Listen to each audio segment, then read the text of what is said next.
Bonjour everyone and welcome back to Casser Les Lignes, the French football podcast with the accent, brought to you, of course, by the Breaking the Line network. Now, before we jump onto French football, remember to go and check the breakingtheline.com website. There is right now an article by James Pemberton about the Ultimate World Cup preview, basically a quick word on each of the 32 teams that are competing for glory in Qatar.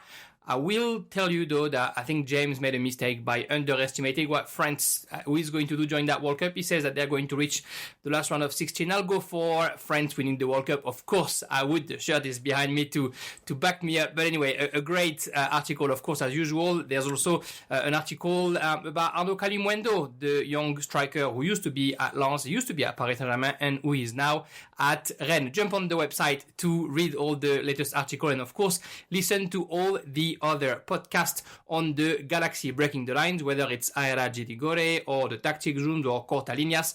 There is a little bit for everyone. Today, in this French football podcast, we are going to talk about Matchday 12. Now, Matchday 12 brought us a fair few goals, 34 goals. It started with a win from Paris Saint-Germain in Ajaccio 3-0, and it ended with a thriller at the Stade Pierre-Mauroy in the north of France between Lille and Monaco. 4-3 win for Les Dogues of Paulo Fonseca. We're going to go through all of the 10 games as usual. Before we go through those 10 games, I just wanted to spend, I'd say 5 minutes, maybe it's 6, maybe it's 10, on the referees. It's basically, a bit of the focus of the week, for also a good reason. This week was referee week in Ligue, and so you would have seen all the players coming in and all the referees coming in with a shirt saying, we're all in the same team, respect the referees, etc., etc. And then to celebrate this referee week, what we had was, I guess, a few controversial call is how I'll call it. 4, 5 red cards were given this weekend. One for Toulouse for it was Nicolaisen. 2 in Montpellier, Lyon. The one for Jomande for, I think, maybe slapping the player in front of the referee. I don't know if it was a real slap, maybe a push. And one for Mavididi for running to try and get justice. And in Nantes, we had 2 red cards, one off the bench, and one for Alban Lafont, which was a second yellow card after a controversial penalty at the end. During that referee week, we also had a few penalties whistled, I guess, controversially. One of them being that Nice-Nantes game at the very, very last minute. You can clearly see on the VAR that Dante is kind of like jumping and sort of pushing Castelletto down, but Castelletto has that unnatural gesture of putting his hand up. It is a handball, I think, Castelletto's gesture, but there's a foul from Dante before, and when you look at the VAR, there's clearly a foul, so I don't know why the referee decided to ignore the foul and to just stick with the penalty, especially at the end of it. On the flip side of that, Toulouse against Strasbourg, there's a very last minute opportunity for Strasbourg. The ball goes into the box and you have, I think it's Rouault, the defender from Toulouse, who trying to kick the ball away. Doesn't see that a Strasbourg striker just runs in front of him, and so basically Rouault trying to kick the ball kicks the player, and there's appeal for penalties, and the referee doesn't give the penalty after checking VAR, although as far as I'm concerned it's a penalty, because if Rouault doesn't kick the player, then the player might still be in control of the ball. And at the end, unfortunately, I think for this referee, he said something to Julien Stéphan, and Julien Stéphan said it into the press conference. He said, the referee told me that he couldn't whistle a penalty like this at the 90th minute, which is probably the worst thing a referee can say. Doesn't matter what time of the game it is. If there's a foul, there's a foul. If there's not a foul, not a foul. You can't take into consideration the fact that it's the 90th minute. But apparently that's what he said to Julien Stéphan, and so I'll let you imagine how Julien Stéphan felt at the end of the game, seeing his team missing out on getting a win in Toulouse for a referee that says he doesn't want to whistle the penalty at that time. The controversy goes as far as this referee, Mr. Stina, had whistled a penalty against Strasbourg at the 95th minute in Montpellier, a couple of weeks back, maybe 3-4 weeks back, for what looked like almost the exact same foul. So, Julien Stéphan obviously isn't happy, and the Strasbourg supporters out there can't be happy.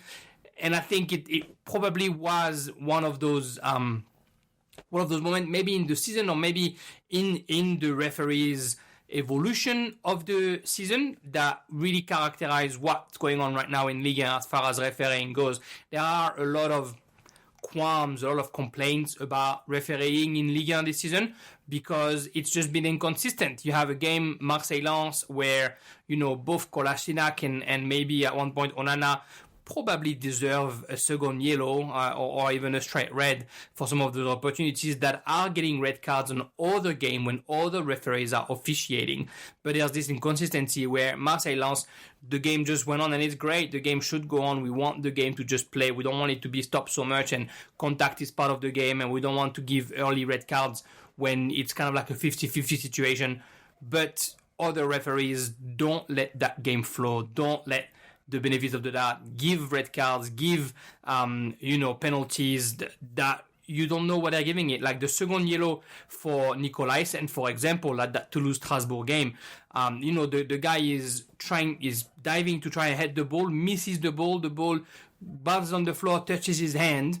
It's a penalty, no problem, it's in the box. But he gets a yellow card for this. He gets a yellow card for a hand that's everything but voluntary. He doesn't even know where the ball is, and that's his second yellow, and that's a red card. And I think, when supposedly we're not doing what they call the double punishment, no red card and penalty, and the same one, well, you should apply that as well to a second yellow. Don't give a second yellow to a defender who's trying to head the ball away and misses it, and then he bounces on his hands. So I think there's a lot to do in refereeing this season. I think the World Cup break, couldn't come quicker because they need to regroup, they need to discuss. It's very inconsistent. There are a lot of red cards given. Again, Montpellier against Lyon.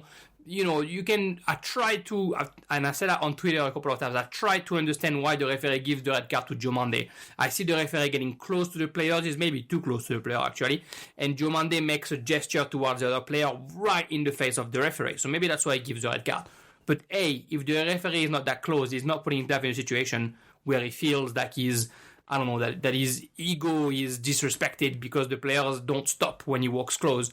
But also then Mavididi runs 20 meters, which he should never do, and gets a red card for it. It's at best a strong yellow.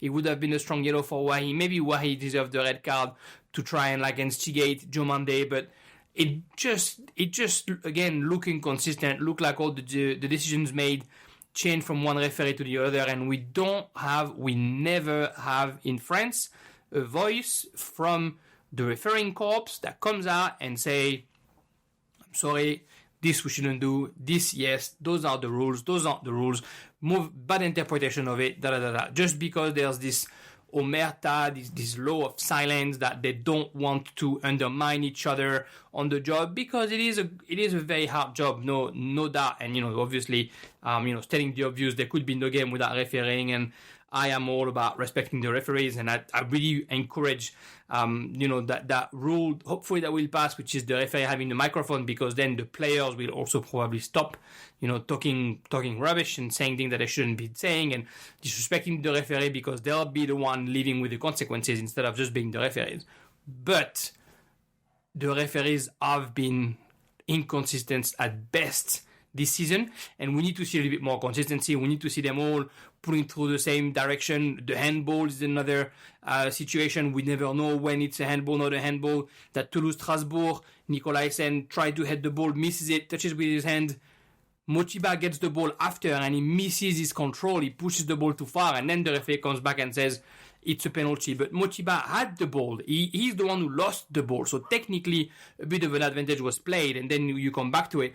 But on the other hand, if you go at the Nice-Nantes game, you have Vici touching the ball with the hand twice. And I know it's not purposely, and I know the ball is very close to him before he gets contact, and those can happen, but he touches the ball with his left hand and his right hand, and the referee says play on because it was sort of like unintentional, although it's not the spirit of the game. To me, it's complicated when you use that spirit of the game rule only when it benefits your narrative, and when you have a tool like the VAR and that you use it again differently depending on which stadium you're in.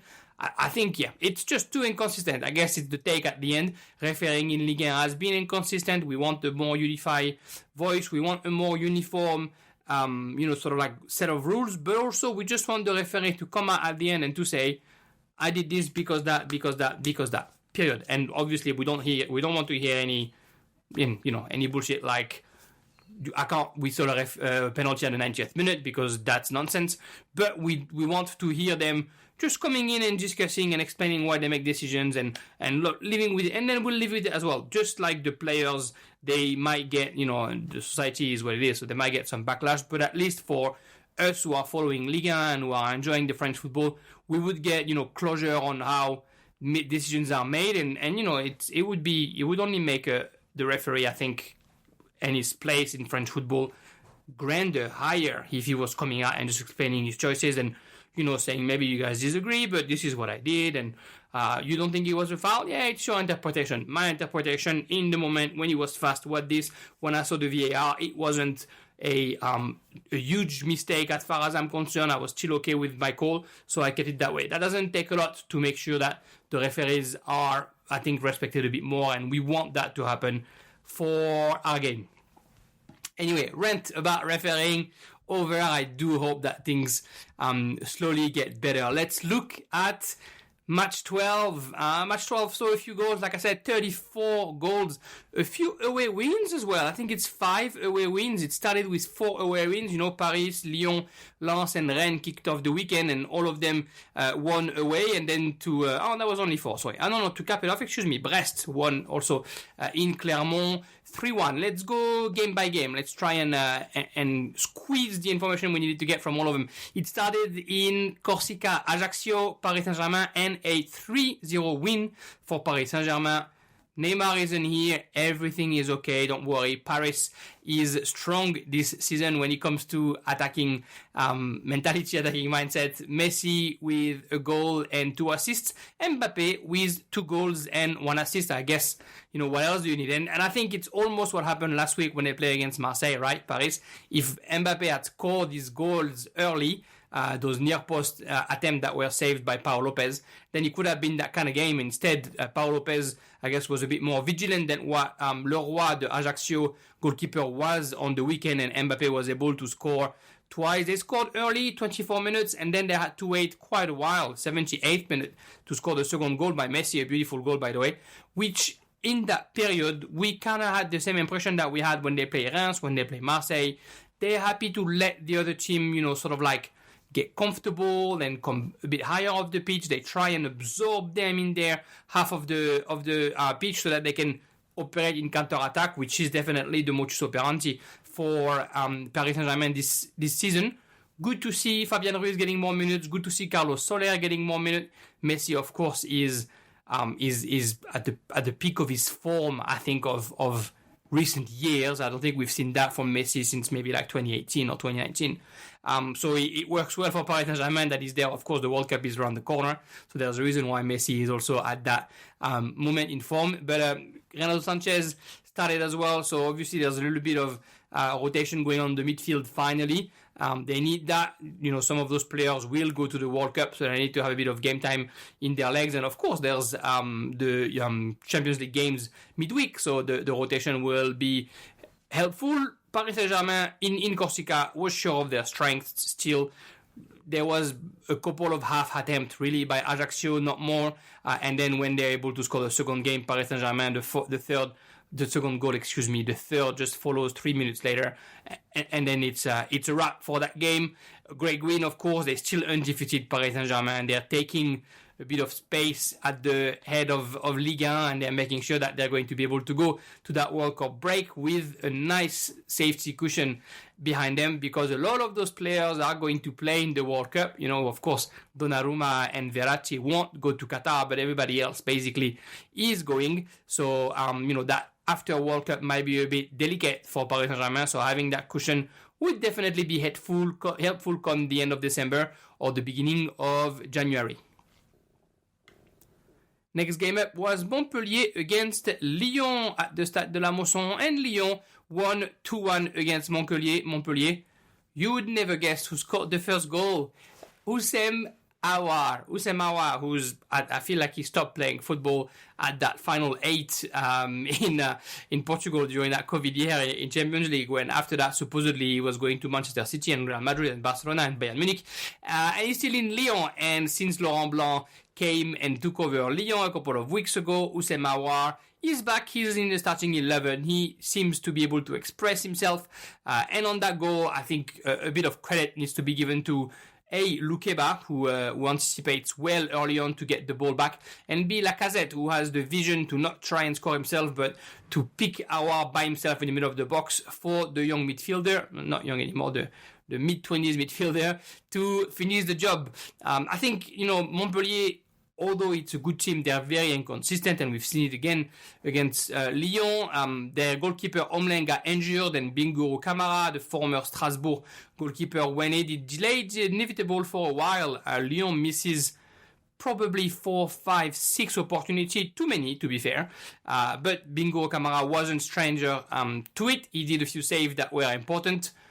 By doing so, it definitely sort of put the doubt into the Lyon players' mind, and we thought we were going to get another one of those games where, because they can't score the second goal, because they can't kill the game, they are going to end up losing points, and it went that way for a bit. If you haven't seen, you have to go and check out Elie Wahi's goal.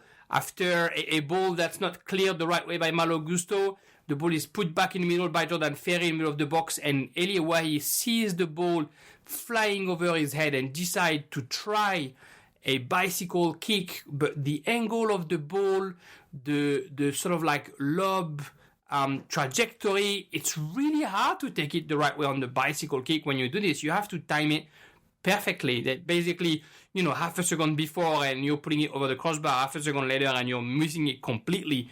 And that's what Elie Wahi did. It timed it perfectly, volleyed it in the back of the net of Anthony Lopez.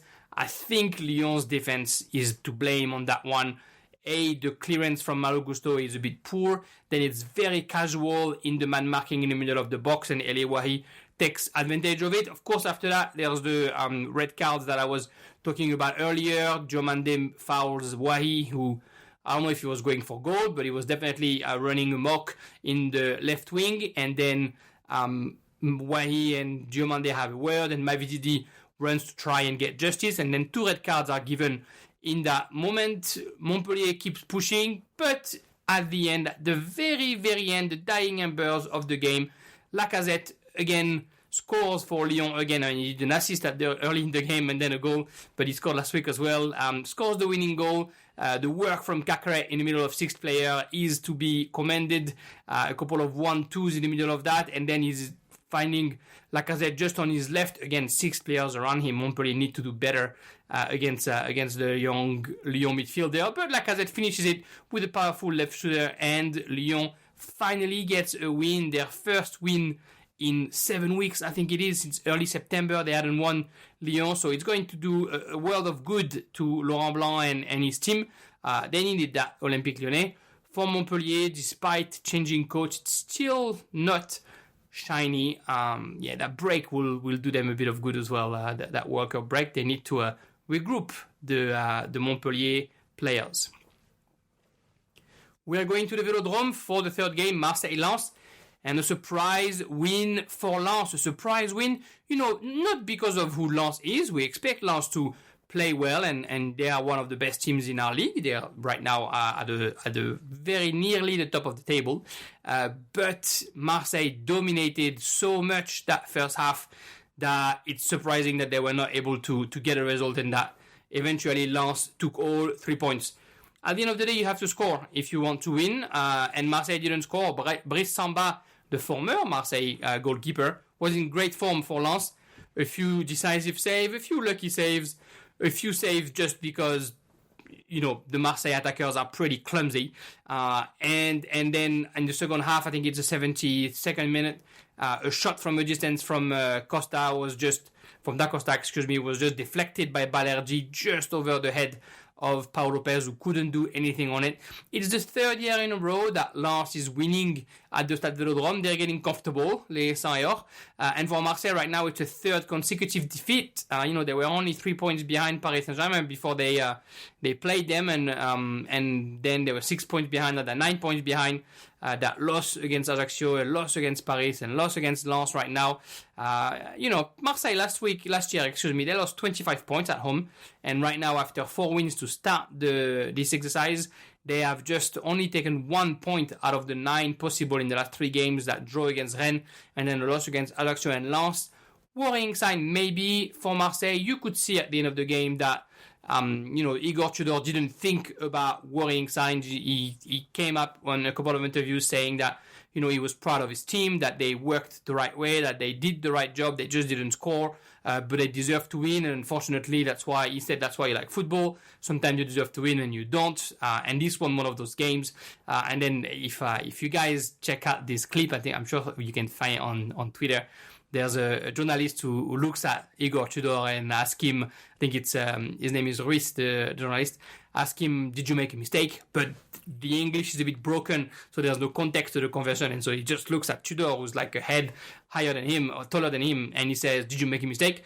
And Tudor looks at him with anger in his face, and he's like, what mistake? What are you talking about? And so it was a funny end to a press conference, but it was also, I think, a show that Tudor has full confidence in his team, is keen to keep doing what he's doing. That loss against Lens, losses I guess are going to happen. They're probably heartbreaking for Marseille.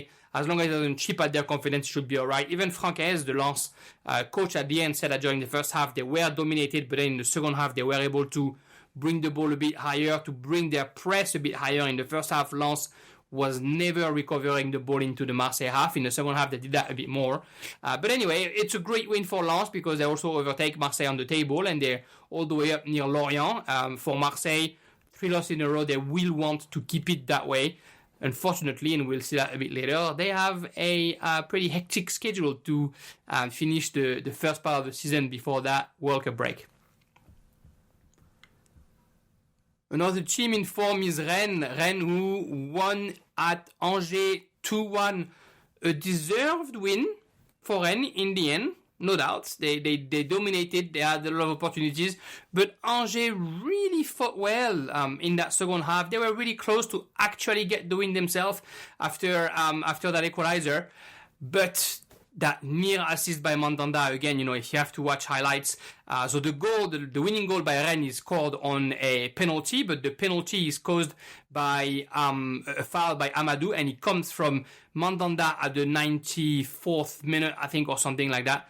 Grabbing the ball, seeing one of his strikers by himself up front, and just kicking a beautiful volleyed clearance perfectly in the run of the defender. Again, mind you, Amadou made a mistake not being able to clear it, but after that, it's just what looks like it's going to be a 1v1 between, I think it's Kalimundo, but I don't want to say something wrong, between the Rennes striker and Angers goalkeeper, but Amadou decided to foul him in the box, and then, unfortunately for them, it is a penalty. It might be Terry, actually. Sorry, my memory fails me. Anyway, a Rennes forward was going into the box, and then there's a foul from Amadou in the back. The penalty scored by Lovro Majer, and 2-1 for Rennes. It's the first penalty for Rennes this season, actually. For Angers, it is worries aplenty. They have conceded on average 2.5 goals per game this season so far. Bacic, was sort of like reconfirmed, I should say, in his role by the president Chaban last week. But it looks dire. You don't expect to win against a team like Rennes, of course. But they have talent, Angers. They have the ability to get results. They're not forcing their luck, and I think eventually that might come and bite them back. It's a loss, and it's a loss that, sort of like push them all the way down on the table. For Rennes, so far, it's blue sky. It's a win that was a little bit crappy, but a win nonetheless, and it helps them maintaining their level at the top of the table. Quickly going to go to skim through a few games that I didn't have a chance to watch, but of course I watched the highlights as usual. Toulouse against Strasbourg, 2-2. The controversy at the end, of course, with that penalty not given to Le Marchand. But, for Toulouse, there was some positive at first. 2-0 for Toulouse to start. Rouault scored his first goal on a top flight, and then the captain Brecht Deyarere. If you're wondering how we pronounce it, you can say Brecht. You can read Brecht de Jaeger or something like that on the name. I was watching a video where there was a Toulouse challenge about how to pronounce his name, and there was another Belgium player who said that his name was Brecht Deyarele. So that's how we pronounce his name, the captain of Toulouse. Anyway, he scored, the captain. It was 2-0 for Toulouse. And then Strasbourg made a few changes, and those changes paid off. Mochiba scored his first goal in 3 years. Good for him, the South African former international. Good that he's finding a way back in the net. And then the second goal is scored. And then again, the second goal is on penalty. And then there's the penalty at the end that's not whistled, which is a bit of a shame for Strasbourg. It's 1-1, it's 2-2, 1 point each, and Strasbourg, who still is the only team I think in the competition who only has 1 win and who's desperately trying to get their second. Next week they're playing Marseille at home. Maybe he comes there. Clermont and Brest, a 3-1 win for Brest. If you watching anything about that game, watch Del Castillo. 2 assists, 1 goal. One of those assists reminiscing of that Modric assist, or reminiscing of just Quaresma. That's always who I think about when I see somebody using the exterior of their foot. Exterior of the foot, left-footed, and a beautiful cross, and end up in the goal. Good win for Brest, 3-1 in Clermont. It's going to help them in their endeavor with their new coach after their Zakarian was also thanked last week. Reims-Auxerre 2-1. Reims-Auxerre, 2 historic clubs in Ligue 1. Everybody knows Reims from the 50s, 60s, 70s, and Auxerre of course with Giroud in the 90s and 2000 and Djibril Cissé and all that. Well, that was the first time those 2 teams met in Ligue 1, as surprisingly as it sounds. And Reims, the Champagne club, took all 3 points. That assist from Zeneli for Balogun was actually pretty special. Balogun scored the first, Ito scored the second for Reims. The attacking duo that, he's so talented that you want them to score that many goals. It was surprising that they were not. Of course, Ito got a red card not too long ago as well that put him away for 2 games. If you guys don't know Junior Ito, you just have to look at what he was doing back in Belgium in the last couple of seasons. It's 30 assists and 19 goals in about 60 or 65 games, I think. He's a special talent, the Japan international. He's going to be at the World Cup as well. We'll get to see a bit more of him. And he's got experience, so I think he's hopefully going to help Reims getting out of that. They should have killed the game too, Reims. They hit the post. Benoit Costil does a few saves for Auxerre, but eventually that goal from Mbaye Niang wasn't enough for Auxerre to get a result, and Reims gets all the 3 points. It's their first home win of the season, Reims, and it comes at a good time with Will Steele on the bench, the championship manager alumni. 3 Lorient, 2-2 was the final result.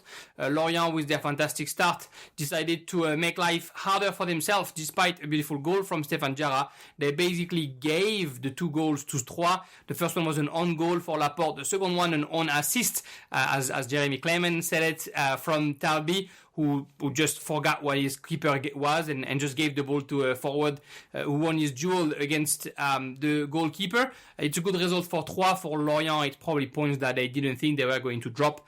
Again, a few opportunities for Les Merlus. Ouattara hit the post. A few saves made by Mathéus Liss, the new Troyes goalkeeper. Gauthier Gallon was on the bench. Troyes is slowly getting better. Lorient, they need to make sure they keep hitting their stride and they don't stop performing just yet.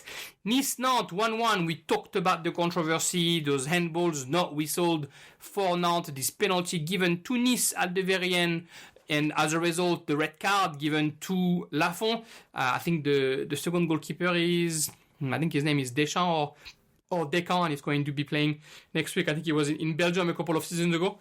Anyway, Lafont got a red card. He shouldn't react like that, to be fair, the captain of Nantes, but you could see the frustration. Interestingly enough, at the beginning of the game, when the teams are announced, Nice, the goalkeeper Schmeichel was booed by the fan, and Bulka, who's sitting on the bench, was applauded and celebrated by the fans. So of course there's no love lost between the goalkeeper and the Nice fans there. Hopefully he can turn that around with a good few performances. 1-1 was the final result. Not a good result for either team, who are trying to get out desperately of that second half of the table, the last game of the weekend was the thrilling win by Lille 4-3 against Monaco. 4-3 for Lille, and technically you could give them 6 of the 7 goals because they've given those goals away. It was just end-to-end stuff. Every time a team was scoring, the other team was responding. It went everywhere, but the Monaco's goal where they had to thank Lille for it. Lille was definitely trying to make sure that Monaco wasn't going to be too far away from them every time they were scoring. The first goal from Monaco, nothing to say. The second goal, it's a free kick that Chevalier just let go between his legs, and it's a blunder that he won't want to relieve. But every big goalkeeper has been through this, I guess. But it's young for Chevalier to make those mistakes. Yeah, he better be decisive in the next couple of games to try and forget about this. Mind you, he made a few saves after that. And then the last goal for Monaco was Diallo trying to, turn around or trying to pass the ball somewhere and lost track of the ball. And then Ben Yedder, of course, who's a real fox in the box, just stole the ball and was able to put the ball past Chevalier. Luckily for Lille, they were able to find a fourth goal to get the win. Lille is impressive offensively, from Ismaili, the left back, who I think is cruelly underrated, to the right back, Diakité, the former Toulouse player, who we didn't expect to start for Lille. We thought it was going to be Zedatka, who had been so great at Clermont, that was going to be the starter for Lille.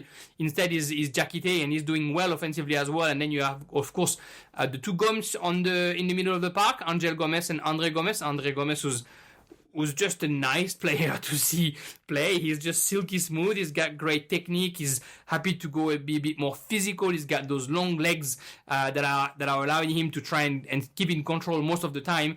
And he's got a really great passing ability. So does Angel Gomes. And that obviously offered Lille a few goals. Remy Cabella with the goal and an assist, if I'm not mistaken. Unas had a good game as well. Jonathan David should have scored. He didn't score this weekend, but he should have scored a couple of opportunities that he just skied. A bit uncharacteristic for Jonathan David, but I'm sure he'll find his form again. Lille is impressive this season. I think they're a bit of the unsung hero because we can see all the issues defensively. Fonte wasn't playing this weekend, but even when he's there, they only have, I think, one clean sheet or two clean sheets on their name, Lille so far, and they want to be able to fix that because offensively there's no issue. The firepower is there, the technique is there, the creativity is there. So they are causing problem to defenses. They just need to make sure that they sort out their own defense if they want to stay high up in the table. The table, let's look at it now that we've talked about the 10 games of the weekend. Paris Saint-Germain is at the head, is on the driving seat after 12 games, 10 wins and 2 draws, 32 goals scored, best attack, 5 goals conceded only, best defense. And they are 5 points clear of their suitors, Lens and Lorient, both second and third on the table. Lens is just higher at a better goal difference, 27 points each, and then it's Rennes with 24, Marseille 23, Lille 22, Monaco 21. It's getting close, and Lyon is just 4 points behind with 17, next to a bit of a surprise, Clermont. But both of those teams, a couple of wins, and they're back into the mix as well for European places. It looked at the beginning of the season that there was a small gap being created, but of course the 3 consecutive losses by Marseille would fix that and would help the other teams coming back to it. At the bottom of the table, we have 5 teams within a point. Angers and Ajaccio close the march with 8 points each, and just on top of them, Auxerre, Brest and Strasbourg have 9 points, not too far up. Nantes with 11, Reims with 12, Montpellier with 12, and Nice and 3 with 13 points. Of course, midweek we have a few European games. Marseille is playing against Frankfurt, Paris is playing against Maccabi Haifa, Nice against Partizan. I can't remember who Nantes and Rennes are facing, as well as Monaco. But next weekend, Matchday 13, is going to be one to follow. It starts on Friday night or Saturday morning here in Australia. Lens, Toulouse, probably going to be a cracking game. And then we have Paris Saint-Germain 3, Strasbourg against Marseille at La Méno would probably be a good game as well. Auxerre Ajaccio on Sunday afternoon, Monaco Angers, Nantes Clermont, Brest against Reims, Rennes against Montpellier, Lorient against Nice, and we'll finish with a succulent Lyon against Lille. Used to be a a very important game back into the mid-2000s when Lyon was winning everything. Lille were definitely one of their most fierce opposition. Mind you, they kept buying players from Lille and bringing them to Lyon back at this time. Yeah, it should be a good game, Lyon against Lille, given the form of both teams this season. That's it for today, Casser Les Lignes. Thank you for following. Thank you for listening. Tuning to Breaking the Lines again to check all the other articles. Feel free to comment, like, subscribe, ask me any question that you have. I was lucky enough actually this week to be on also the official Ligue 1 podcast with Robbie Thompson and Jonathan Johnson. It was an honor to be on their podcast. I'll make a couple of guest appearances this season, but week in, week out, you'll also see me here on Casser Les Lignes talking about French football, talking about the French national team. It's coming up soon, the World Cup. We'll do a couple of presentations of some of the nations that France is going to face in the World Cup. My Austrian friends will help me, of course, talking about Australia. 22nd of November is the first game. Thank you again for listening. Feel free to ask any question, and I shall see you next week. Thank you. Bye-bye.